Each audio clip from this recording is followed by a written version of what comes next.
But again, if you're the linchpin, if you are in the moment arm of the operations, like that's where it gets really hard because Hmm. you know that if you dedicated 100% of your time to one of the companies, it would flourish. And the challenge that we run into is that these companies are symbiotic. Like they only exist because the other exists. Welcome back to Evolving Your Workplace. I'm your host, Carol Schultz.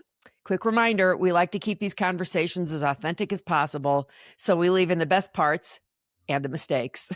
My guest today is a highly successful CEO, but in a unique situation. He splits his time between two companies under one umbrella. He's Greg Moore, founder and CEO of Fit3D, the world's leading 3D body scanning company, and Wear, a virtual fitting room technology. Greg, thanks for joining us today. Can you tell us a little bit about your umbrella of companies first? Yeah. Carol, thanks for having me on. I really appreciate it. I'm super excited. I guess I'll give you a background story. That's probably the best way to describe the two companies. But we actually set out on a mission in 2012 to be the world's authority in body data. So we realized is that nobody had ever captured Mm, body measurement data from across the globe. It was like this data set that just didn't exist. And so we started Fit3D, which is the umbrella company and the body scanning brand side of the business, to basically deploy these body scanners all over the world to capture the demographic worth of body measurements. And then the concept was to build businesses off the top of that data, and that's where Where comes in. mhm, So Where took all that body data, and I think there's like almost 6 million human body scans now on the platform. It built a prediction model on top of it where we could predict people's body dimensions. And then we launched that to apparel e-commerce companies. And so let's say you're shopping for a shirt or some jeans or something and you don't know your size. You'll click on the little button that says, what's my fit or what's my size? It'll launch us up. We'll ask a few questions. We predict all of your body dimensions and then recommend you the best fitting size. And then we take that data on the backside, feed it to the brand so they could make better marketing, design, inventory management, and merchandising decisions. So mhm, these two businesses sit under one corporate umbrella, Fit3D Incorporated, but they're operated as two totally different business segments, which is quite taxing. mhm. Got it. So here's the million, or may I say multi-million dollar question. As someone who leads both companies, do you feel as though it's possible to spend your time, to split your time without either of your teams feeling a battle for your attention? Yeah, I mean, it's like, when you have your first kid, right? You put all of your time, your energy into Hmm. that one kid, and then all of a Right. sudden, the second kid comes up, and you're trying to convince yourself that there's enough of you to go around, but there's not. Hmm.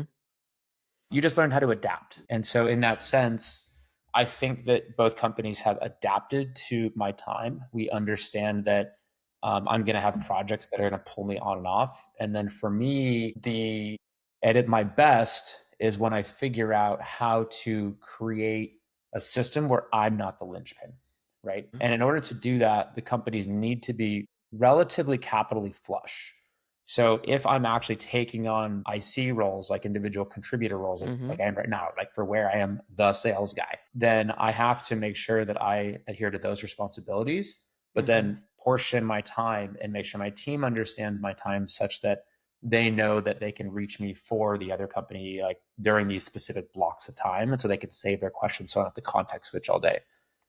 So the hard part is it takes a lot of planning. It Yeah. takes a lot of communication and organization. It's possible, but at the same time, like the reality is your time split, right? And Hmm. you have to manage around that. Right. So you mentioned that, you are the sales guy, and you said that was for where? Mhm. Why are you the CEO, the sales guy? Yeah, small company, right? I mean, I Yeah. think we're in the seven figures, but we're not high in the seven figures. Okay. And so as you're building it, there's this concept of founder led sales. And when you are pretty early in the company's life cycle, like we're a couple years old, again, we've reached seven figures, which is great, but like we're still growing and it still Mhm. requires this like really complex understanding of every piece of the business to Mhm. get a sale organized, right? To get the sale through the go to market motion. Mhm. And we've tried other salespeople. To be honest with you, I've probably hired six other salespeople for Where, and Mm. some of them are really good. They're very, very successful at other things. But what we do is a very complicated science that needs to be communicated in a non complicated manner to people that are really good at tuning e-commerce engines. That's not an easy task to do. And so I think like when you're at the point where you can bring on salespeople is when you're at the point where you have a repeatable sales motion. And we're just not there yet with Where, Yeah. right? Fit3D all day long. I have nothing to do with sales, pure strategy on that side. But for Where, we haven't developed that muscle yet to be able to have this like repeatable sales motion that I can then hand off. So I'm still tuning it based on every opportunity that comes through. So what's the But we're challenge, do you waiting to think? hit that transition point. Yeah. What do you think the challenge is with that? Yeah, and it's a good question.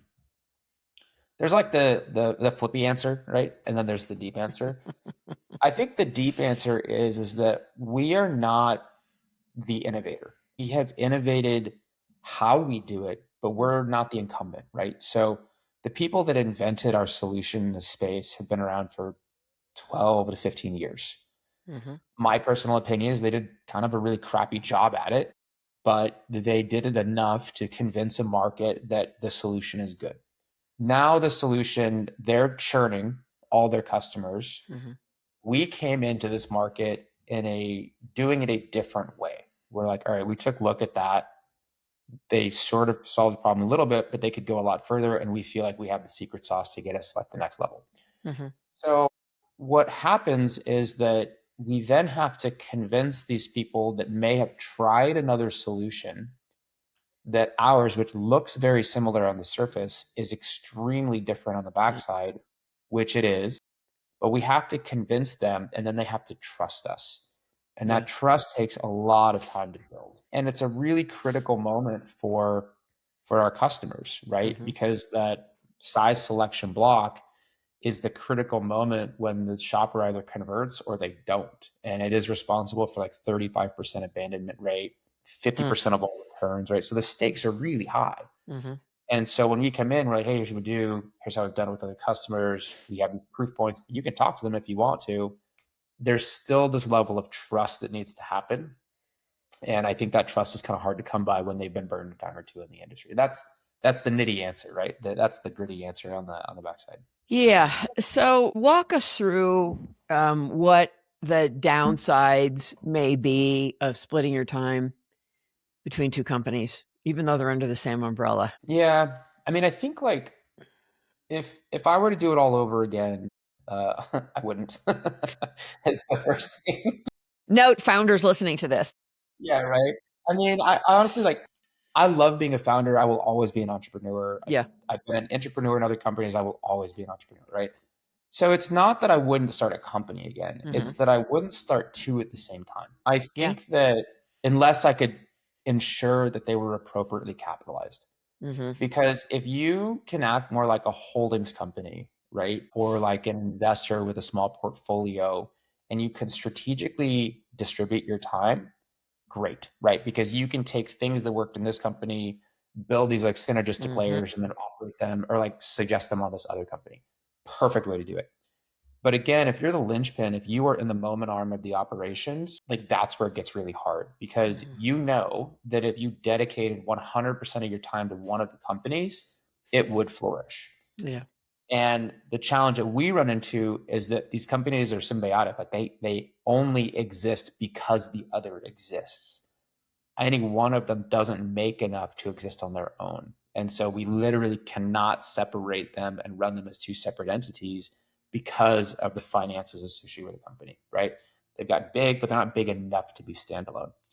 And so that I think is one of the biggest challenges. So again, going back to it, if you can capitalize it effectively, if you can get yourself out of an individual contributor role, and if you can ensure that you are not the linchpin for success and growth, then running multiple companies is fine. But if any of those three tests fail, then I think it's going to be a heavy challenge to grow both companies adequately. I have to imagine that this thought has occurred to you, and I'm curious as to, where you've gone with that.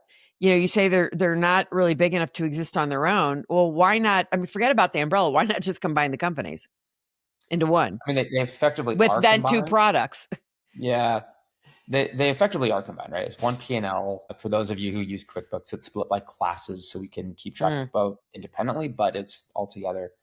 The challenge is that the technical stack is the same, the operating stack is the same, but who we sell to is entirely different. Right. So from your sales, your marketing, and your operations models, those are Mm-hmm. two totally separate teams. Right. There's zero synergies between the two of them.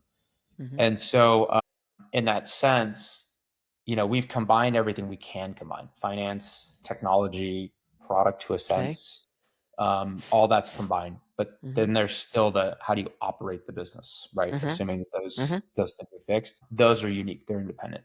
And so because we sell to two totally different markets, you're going to have two separate teams, right? It just is a totally different sense. Mm-hmm. So when we first talked, and you mentioned this in passing here just now about what often leads to cart abandonment, right?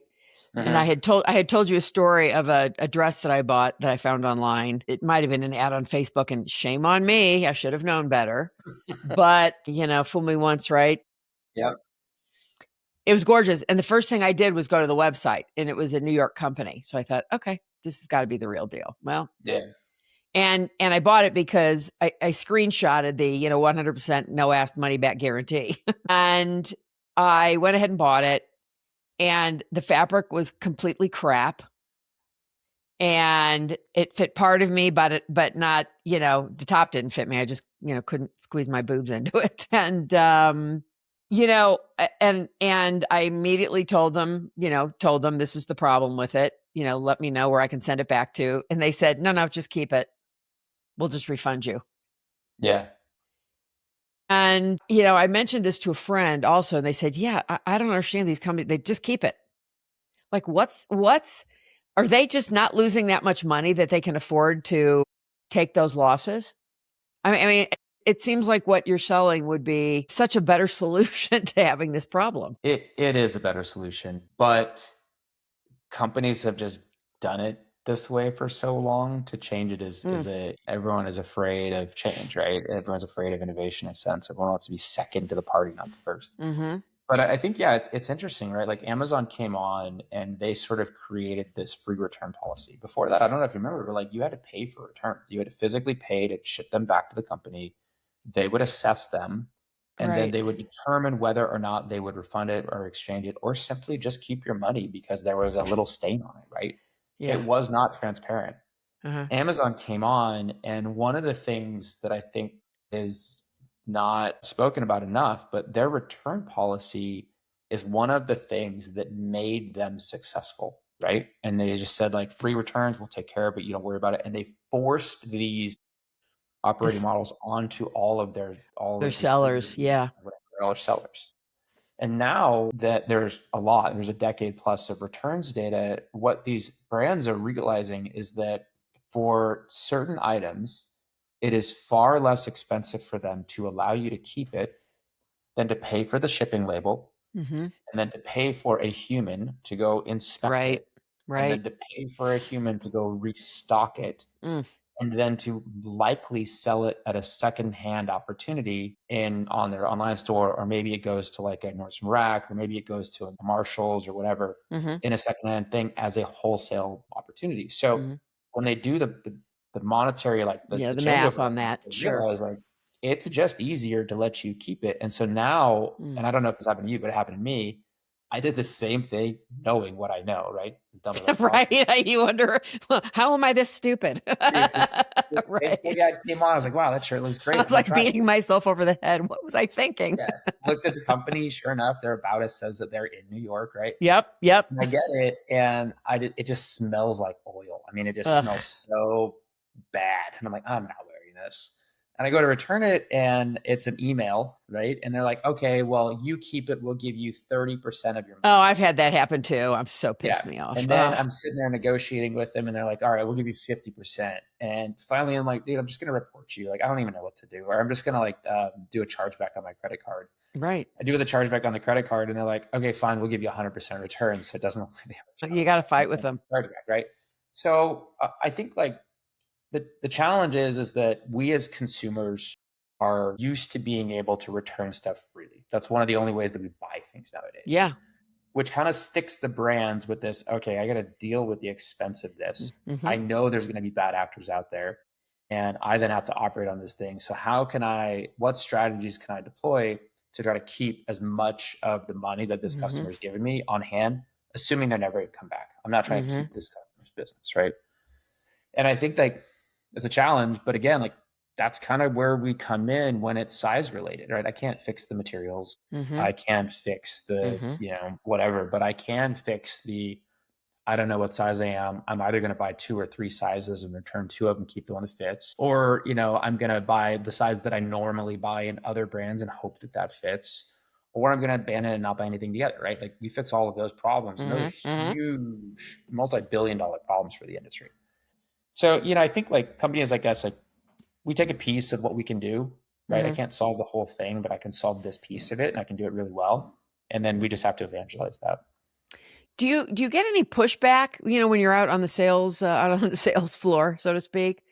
People saying, well, if it doesn't, if the math is showing that it's just cheaper to let somebody keep something and refund them, then what's the impetus for them, or what's the ROI for them to buy this technology? Yeah, that's the tricky part. Like Yeah. the ROI is so positively in our favor.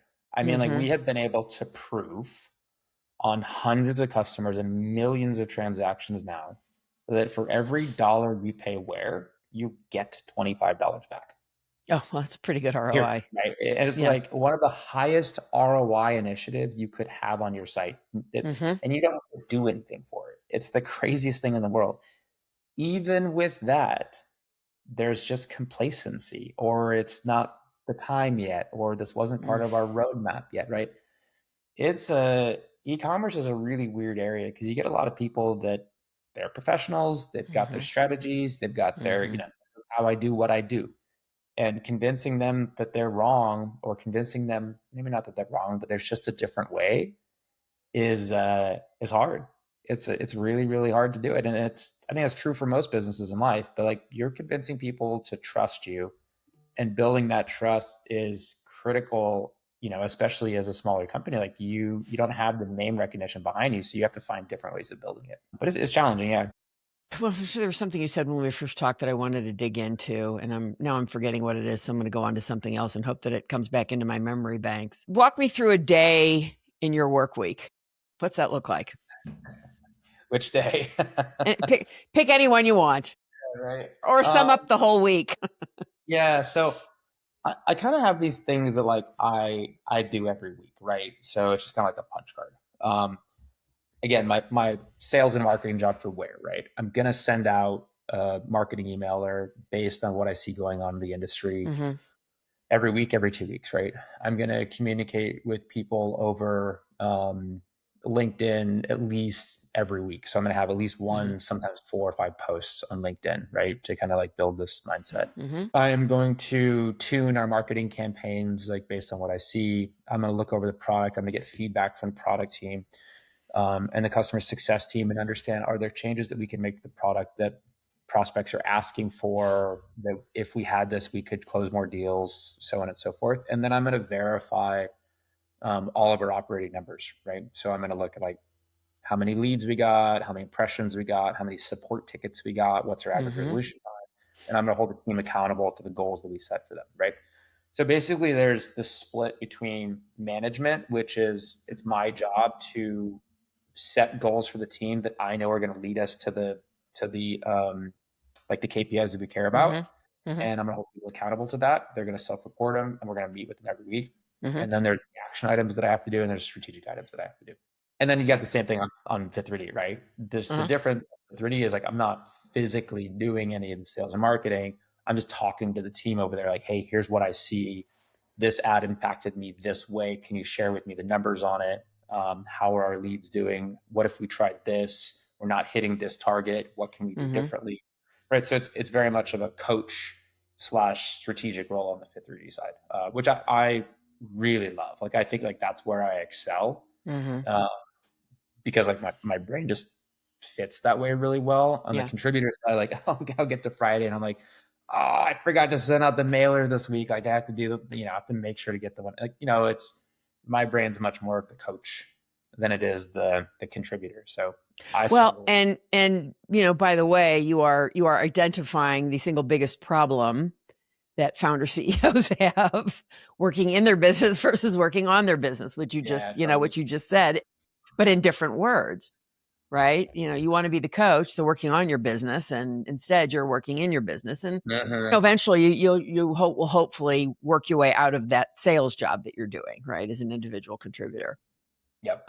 Tell me a little bit about your life at work pre and post 2020. And that's Yeah. And how you came yeah, back from that. it's rough. Yeah, so pre 2020, I mean, like our hair was on fire. We were growing so fast, right? We doubled every year for 3 years straight. We were creeping up into 8 figures. Mm-hmm. The business, we had only had Fit 3D at the time, and we had developed this model that was really working really well. So we fundraised for this model, and basically what it was is at that time with the Fit 3D body scanner, it was a $10,000 plus device, and Mm-hmm. then we would charge monthly service fees on top of that. And what we found is that most of our customers are like, look, can I just pay you for a long-term lease instead of buying this device? Can you be my financier? And we're Mm-hmm. like, okay, let's check into it. We raised some venture capital money. We launched that model, and it was a massive success. Mm. And then COVID hit, and all the liability that we now had in the industry turned into big goose eggs. These people are like, our business isn't open. We can't pay you, so we're not going to pay you. And because we're not a bank or whatever else, like we didn't have the collections Right. capability to go Yeah. after that Yeah. money, and they wouldn't have them anyway. They would bankrupt their company. So we went Mm. from, again, like very close to 8 figures to zero in 1 month. Oh And God. it was, I thought I was going to die. I mean, like the Yeah. amount Well, of yeah. stress It's and all during got to that be period was just painful. like, oh my God, I, support my family with this. I have all these investors that I promised this was going to work. And, Mm-hmm. as I got older, I realized like you can't control that stuff. No, it's the Investors blind know spots. that You just you don't. control There's that nothing you can. stuff, Yeah. right? So like it's it is what it is. But we just found ways, right? And I Mm-hmm. think that this is, you know, um, I think my kids and my younger generation are just like, when this kind of stuff happens, they just think like, why are you still there? Why do you stick with it? And I'm like, I couldn't tell you that. I just have this thing in me that's like, I still believe that there's value here Mm-hmm. and I want to go get it, and nothing's going to stop me. And that's just kind of how I live my life. Yeah. And so, Yeah. we found government programs, we found loans, we found grants, we found whatever. Mm-hmm. We had to go through downsizing, right? We Mm-hmm. had to go through strategic changes. We had to go through, I mean, everything you could possibly imagine to change around the business to get it to a self-sustaining state. We did. And it was just like one hurdle after the other, after the other, after the other. And now like 6 years later, we're finally in a spot where we have sustainable growth. We have a Mm-hmm. sustainable business, but Mm-hmm. it was 6 years of, oh my God, am I going to eat next month? And that's Yeah. hard. It's really, Yep. really, really challenging. I'll never forget when I was in my business pivot, my broker said to me, "What's your plan B?" And I said, "Don't have one." Yeah. Make You plan A know, work. right. And, I think what as you point to the, younger generation, which I'm assuming will be the Z's at this point, I'm not so sure they know the difference between want and commitment like you and I do, right? Like the Yeah. boomers do, like the X's do. And I think there's millennials that get that as well. And there's probably Z's that do, but the percentage changes as you kind of move down the food chain. And Right. that's really the biggest distinction. A lot of people don't understand the difference between want and commitment. I mean, commitment means going, going, and going in the face of it's not working. Everybody's telling me no, I'm not making any money, yada, yada, yada. But that this is what companies need. It's just you've got to figure out how to make it work. Maybe it's just it may be one little line in your sales pitch, right? Or, as you're selling to somebody, just making one change in the outcome that they're going to see or whatever, rather than just saying, oh, this is too hard. I'm going to go find something else to do. Yeah. That's the want. So I think it's really interesting because you're totally right. And I think there's something that gets missed in that, right? Mm-hmm. And a lot of times what I believe gets missed is do you still believe that your vision can be successful? Right. A lot of times, and a lot of the businesses that I mentor, these entrepreneurs will hold on to their business, but not be able to fundamentally agree or disagree, that their business still has a chance, Right. that the market still wants their product or their service, their whatever else, right? So I think there's all these leading indicators that you can look at to validate whether or not what you're doing has a chance to be Mm-hmm. successful. If the answer to that question is no, then I totally understand jumping ship, right? I mean, do it with grace. The people that supported you, like, man, thank them, but move on. Give them an opportunity for your next venture. Be super honest and transparent with them, but don't keep kicking a can down the road that has no possibility of turning Right. into something Well, valuable. and herein lies the distinction, right? I mean, it's one Mhm. thing to be committed to something. It's another thing to really realize, I am just barking up the wrong tree. Right. It's not that I'm not committed to what I'm doing. It's that I think I've chosen the wrong way to go, or people don't really there's not a need for my product.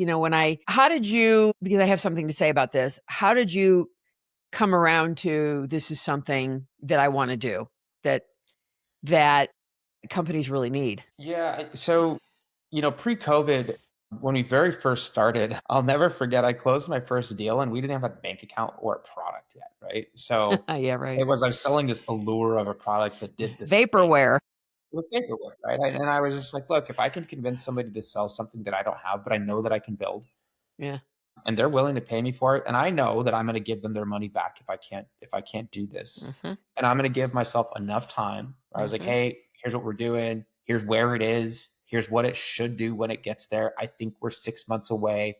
If you want to buy this thing now, I'll give you a discount. Get your money in the bank, and if we don't produce it, I'll give it back. Right? And they were just like, thank you for your transparency. I love what you're doing. We need it. We're in. And that was a really interesting moment for me because at that time, my wife at the time had just told me we were pregnant, right? And I had like a pretty cushy job working in Major League Baseball, and I was just like, yeah, you know what? I'm gonna quit it. I'm gonna go bet on me. We're gonna go. And I was just like, what the heck are you doing? I was like, look, I just have this feeling. I got to do it. But those proof points again, like, Yeah, is there demand for what you want? that's And then right. you can turn that fast forward to COVID. In COVID, it was the same thing, right? Even though we had this like business that went just crumbled, right? Went to zero from a revenue Mm-hmm. perspective. Our customers were still reaching out to us saying like, hey, can I get a discount on the service? I think I'm going to open my business. I'm going to do it clandestine. I'm not going to advertise it. And I'm going to let people use the device, but can we Sure. turn it back on? And I pay Yeah. you a discounted rate. And I Yeah. was like, okay, cool. There's still demand. They want to use this Right. machine Right. because it's going to provide them value. And then as we got a little bit further down the road, then we still have orders come through. We couldn't fulfill them because our supply chain was just broken, Right. right? I mean, you could ship stuff, you could get stuff from anywhere, you can get Mm-hmm. plastics or materials or metals, whatever. And I was like, look, we'll sell it to you. You have to prepay for it. And we're thinking 6 to 8 months. I don't know if we can get it before then. Wow. They're like, sure. Are you willing to take a deposit? And so, again, you look at the leading indicators, and demand is a really, really, really strong Mm-hmm. indicator of your business's value. If Right. you cannot generate demand, you will not have a business, Right. right? You could supply the best widget, pet rock, whatever you want, but if nobody wants it, Yeah. your business, that leading indicator of desire and Mm-hmm. demand, will tell you how your business can possibly move forward, whether or not it should move forward if there's success. And, again, I think that demand side is something we all believe in what we're selling, Yeah. but does the market believe in what you're selling? And Of those are two course. very different things. Yes, they are. And I think you need to understand, does the market believe in what you're selling in order to push through all the cruft that you're going to Mm-hmm. have to push through in order to run a business successfully? How'd the idea come to you? Yeah, I was, again, I was working for, so my background is, if you watch like baseball on TV at all, as part of the inventing team that invented the pitch tracking technology. So it's basically like predicting where a pitch is released out of the pitcher's hand, where it's going to cross plate, Okay. speed, launch angle, whatever. Mm-hmm. And so I had a lot of like understanding of like really heavy physics modeling, data modeling, computer vision, stuff like that. I don't know, 8 years into that business, and I was like, okay, like I've done what I can do here. I'm kind of looking for the next thing. And my mom was actually going through a weight loss program for my sister's wedding at the time. And she had tried like weight loss programs forever, Yeah. but nothing really resonated, right? It was always like quick diets or quick hitters. And Yeah. this time she got a trainer, she got a nutritionist, and I'd go home and visit her every couple months, and her body was like fitting inside of itself. It was like those little Russian dolls, Yeah. like Yeah. Yeah. Russian Yeah. dolls. I love it. And she got to a point where her weight stopped going down, just kind of plateaued, but her body just kept Which is not changing. uncommon, right? And finally, she ended up quitting her program. She's like, "It's not working. My weight's not going down anymore." I was like, what do you mean? Like, you're so healthy. Like, you're running around. Like, I don't understand it. And it dawned on me that there was no solution in the commercial wellness industry that was able to track the entirety of body changes, which again, my thesis was that it would keep people motivated to their programs longer. Mm-hmm. That was the first step. But then I was like, the market's not big enough. I couldn't raise venture money for it. Like, it's a cool product, but I don't know that it's going to like move things. Right. Right. And so then I started thinking about it more. And this is where the data play came to me. And I was like, wait, I'm capturing a data set that doesn't exist. And so could I choose a market that I can go to where I can deploy this technology? They can then use the technology to sign new members, keep members longer, help the members Mm-hmm. achieve goals better. But they're fragmented enough that I could own the data and I could do things with the data, right? Obviously adhering to HIPAA and privacy policies and everything Sure. else, but could I use the data to do other stuff with it? And when we found commercial wellness, for like, okay, this is a hyper fragmented industry. Almost everything in it is SMB. So I can do my plan, right? I can go and offer the service, help their businesses, keep the data, build other businesses on top of Mm-hmm. it, or other products or solutions. And so that's when, for me, it became like a kind of a no-brainer. It was like, yeah, I have to do this. I think this is a multi-billion-dollar opportunity. It's going to be really hard, but I think we can do it. And that thought has never left me, Mm-hmm. right? To this day, I'm like, yeah, this opportunity is still huge, Yeah. and it's going to be solved, and I want to Mm-hmm. be the one to solve it. So, couple more questions. What would you say is your biggest bottleneck to growth right now, Greg? Money, Mm. capital. Yeah. So, which is kind of like, yeah, okay, it is for every business, right? But like, I think that on the Fit3D side, like we have a good growth engine. We know exactly what to do to grow. It's scaling by 40 to 50 new customers every single Mm-hmm. month. And if I can ingest more cash into the growth engine, into advertising, marketing, and sales, I Mm-hmm. know that we could probably double, maybe even triple that. I know there's enough market for it. The challenge, why don't we get that cash, right? And I Right. think Well, that's my next question, of that's the course. next question Yeah. always. We raised venture money in 2017, right? Mm-hmm. So our cap table is like 50-50 split between venture and common, right? The Mm-hmm. founders are common stock. And then we raised a bunch of debt, which we're now paying back, right? Right. So now all of the cash proceeds are Mm-hmm. going to debt payback Right. To that got debt. us Yeah. through that period between COVID to now. And because we have this cap table that already has a round in it, right? Any new capital coming in would either have to down round that, which those investors are not very happy about, Right. or they'd have to take a huge chunk of common at probably a devalued state. Well, yeah. I mean, nobody likes a 3-to-1 split, No. or or 3-to-5, or whatever it is. Nobody likes their shares being dissolved, Yeah. diluted. Yeah. So the bet that we're making is that what we're trying to do here is have the company continue to pay off debt until Mm-hmm. it's like a very serviceable Right. opportunity. We're really close to. Then grow the company to like an ARR of north of 3 mil on each side, right? Mm-hmm. Which again, we're getting really close to.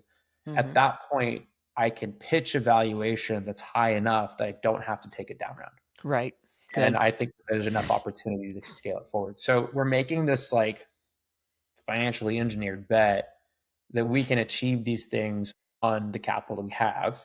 And Mm-hmm. if we can, then it's going to work out really, really well. If we don't, then it's my job to then renegotiate the deals Yeah. that I already have on the table, right? Which is really at the end of the day, like the CEO's job is to make sure you have direction and money. So, that's my job. And so I have to do those things if stuff fails. And okay, I've done it before. Fine, I'll figure it out. But I'd really like to hit the targets that we have, and we are hitting them, which is really cool. So Mm-hmm. if it works out the way we anticipate it, then we're in a really, really, really good position in like 12 to 18 months. And so that's what we're shooting for. So Outstanding. limits growth a little bit, but Mm-hmm.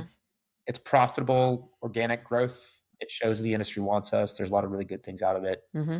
So we're leaning into it. Outstanding. Is there anything that we haven't talked about that I neglected to ask that, anything that you want to talk about before we go? Sure. um, Am I sure? no, I don't know. Let's see what you say. yeah. I think given that this is a podcast for entrepreneurs, Yeah. again, I think the biggest thing is like understand that, excuse my language, but shit's gonna happen. Mm-hmm. It's Yeah. not gonna be pretty all the time. You go into it thinking it is. No. And that's where like choosing something you're really, really passionate about really matters Mm-hmm. because you need something that wakes you up in the morning, Mm-hmm. maybe even wakes you up at night when you have Mm-hmm. a fleeting idea and you need to get it down on paper. And when you feel that level of passion, you have step one, and step two is validating demand. And if you have passion and demand, Yeah. you can have a business. All you have to do is kind of just not mess up, Mm-hmm. get people around you that understand what you're doing, they can help. And I think you have something really, really powerful. So look at the passion and demand. And I think those two things, like, they're going to make for a really successful opportunity. Yeah, very, very good. Okay, well, Greg Moore, founder and CEO of Fit3D and its umbrella of Fit3D and Wear. Thanks for being with me. This is an interesting conversation. I appreciate it. Yeah. Thanks for having me on, Carol. I really appreciate it.